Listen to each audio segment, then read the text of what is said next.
వార్త. రిజర్వేషన్ల మీద 42% రిజర్వేషన్లకు సంబంధించి మొత్తం ముందుకే వెళ్తాము.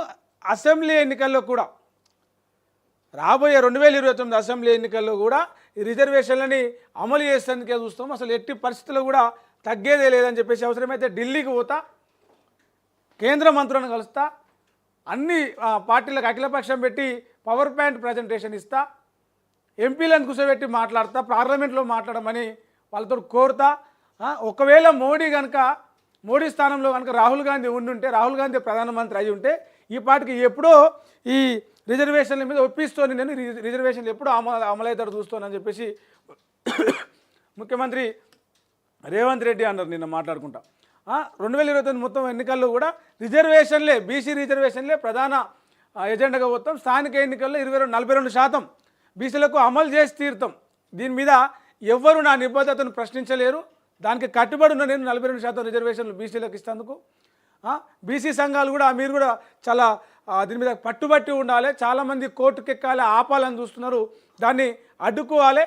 ఎవరు కోర్టుకెక్కకుండా మీరే చూసుకోవాలి. మీరు సపోర్ట్ చేస్తే ఇది అయిపోతుంది అని చెప్పేసి అంటూ ఉన్నారు. చాలామంది బీసీలకు దీని ద్వారా అంటే బీసీ సామాజిక వర్గాల నుంచి రాజకీయ అవకాశాల కోసం ఎదురు చూస్తున్న వాళ్ళకి చాలామందికి రాజకీయాలకు పదవుల్లోకి స్థానిక సంస్థల ప్రజాప్రతినిధులుగా ఎన్నికయ్యే అవకాశం ఉంటుంది.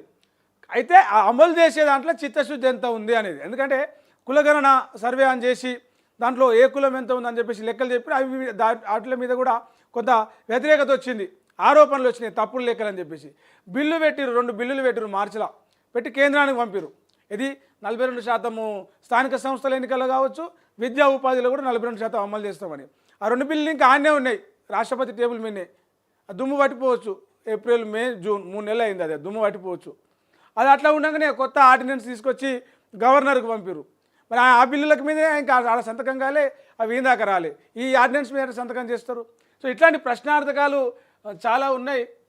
మరి మీరు ప్రశ్నించలేరు నన్ను అని చెప్పేసి ముఖ్యమంత్రి మాట్లాడుతున్నప్పటికీ కూడా ఇంకా నమస్తలంగా సేమ్ అదే వార్తకు సంబంధించి చూడొచ్చు. జస్ట్ ఆ 42% పెంపు అని కాకుండా రిజర్వేషన్ల సీలింగ్ను సడలిస్తూ పంచాయతీరాజ్ చట్టాన్ని మారుస్తారు. బిల్లును పూర్తిగా పక్కన పెట్టేలాగా ప్లాన్ చేస్తూ ఉన్నారు.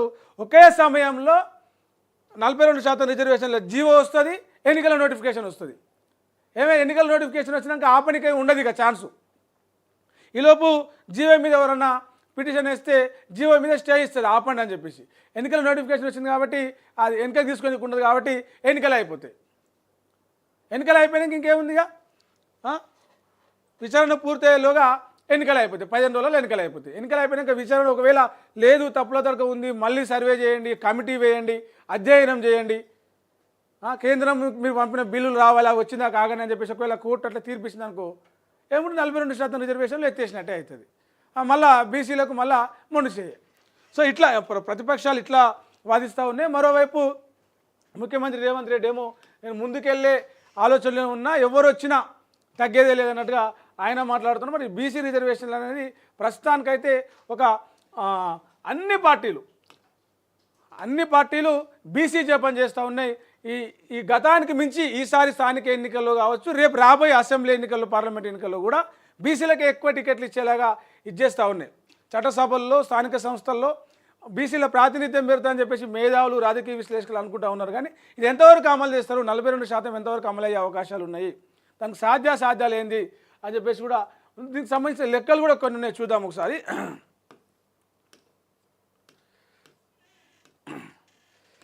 ఎవరికి ఎంత శాతం ఇస్తారు అనేది తేలితే ఈ 42%లో ఏ సామాజిక వర్గాలకు ఉపయోగపడుతుంది. మొత్తానికి బీసీల ప్రాతినిధ్యం చట్టసభల్లో పెరిగితే ఈ ఏమంటారు రాజకీయంగా, ఆర్థికంగా, సామాజికంగా బీసీలకు సంబంధించి వెనుకబడిన తరగతులు ఎవరైతే ఉన్నారో ఇప్పటికీ చాలామంది 100కు పైగా కులాలు ఏమంటారు ఈ చట్టసభలు, ఈ మండల ఆఫీసులకు, జిల్లా ఆఫీసులకు ఓనర్లు ఉన్నారు. 100-120 కులాల వరకు ఈ సర్పంచులు, వార్డు మెంబర్లు కూడా కానులు ఉన్నారు. ఇట్లా చాలా లెక్కలు ఉన్నాయి. వాటన్నింటినీ కూడా దృష్టిలో పెట్టుకొని కొంచెం ఈ 42% దాని మీద క్లారిటీ, అంటే చట్టబద్ధత, చట్టం నుంచి కానీ టెక్నికల్గా కానీ లీగల్ పరంగా కానీ ఎలాంటి సమస్యలు లేకుండా అవన్నింటిని అధిగమించి అమలు చేస్తే ఉపయోగం ఉంటుంది. అట్లా కాదని తొందరపాటుగా రాజకీయ ప్రయోజనాల కోసం చేస్తే మళ్ళీ ఒక పెద్ద ఏమంటారు తేనెతెట్టని కలిపినట్టే అవుతుంది అది.